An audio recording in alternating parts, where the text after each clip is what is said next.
Thank you, Deputy Speaker. I rise in support of these amendments. As I said during the last parliamentary sitting, this bill in its unamended form is a small but significant step towards addressing the harms of gambling in Australia. Prohibiting the acceptance of credit cards, credit-related products and digital currency as means of payment for online gambling services is necessary but not sufficient. The amendments proposed now by the member for Wentworth go further towards addressing the reforms needed. We've been waiting 6 months for the government to respond to the strong recommendations in the You Win Some, You Lose More report from the Social Policy and Legal Affairs Committee, of which I'm a member. We need to see a consistent regulatory framework across the country. We need measures to address the pervasive advertising associated with online gambling, a coordinated public education campaign, a mechanism to monitor and develop consumer protection for interactive gambling and simulated gambling, and the banning of all political donations from gambling companies. If the government won't draft its own legislation to address these matters, then it can start by accepting these amendments. In mid-2022, a survey showed 71% of Australians support a ban on gambling ads. All of the research is telling us that the immersive technology platforms not only mean people can gamble whenever they want 24/7, but these interactive platforms are becoming more and more sophisticated with their targeted, invasive advertising strategies on social media and direct messaging. This is why the amendment to ban advertising by interactive gambling businesses is necessary and urgent. These amendments also prohibit providers from making political donations.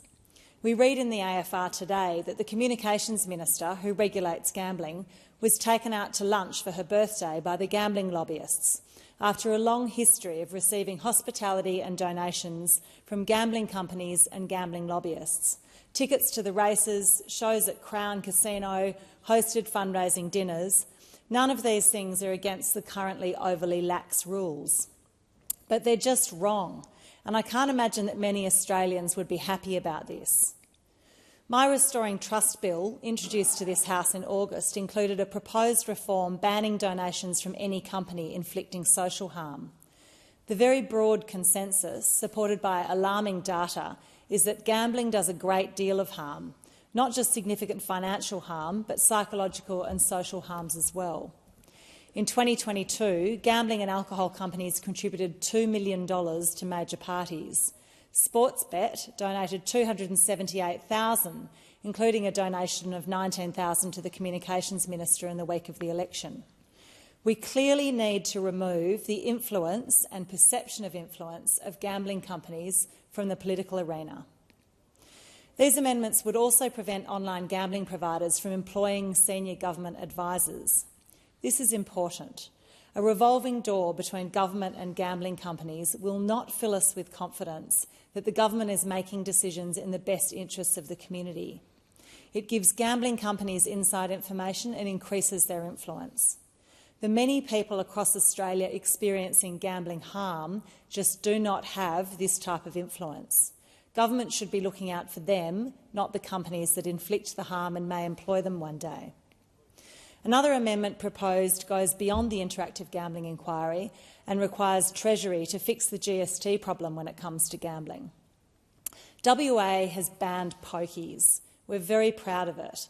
This has had bipartisan support for a long time in WA. As a result, the WA government earns no revenue from pokies, and we wouldn't want to change that. We look to the other states and we see how hard it is to get rid of pokies when you're already getting a cut of the profits. This is yet another example of how money influences decisions in this gambling space.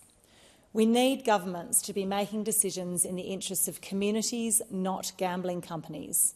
I support these amendments wholeheartedly, and if the government is not willing to accept them, communities across Australia will be watching very carefully, expecting to see these types of changes announced.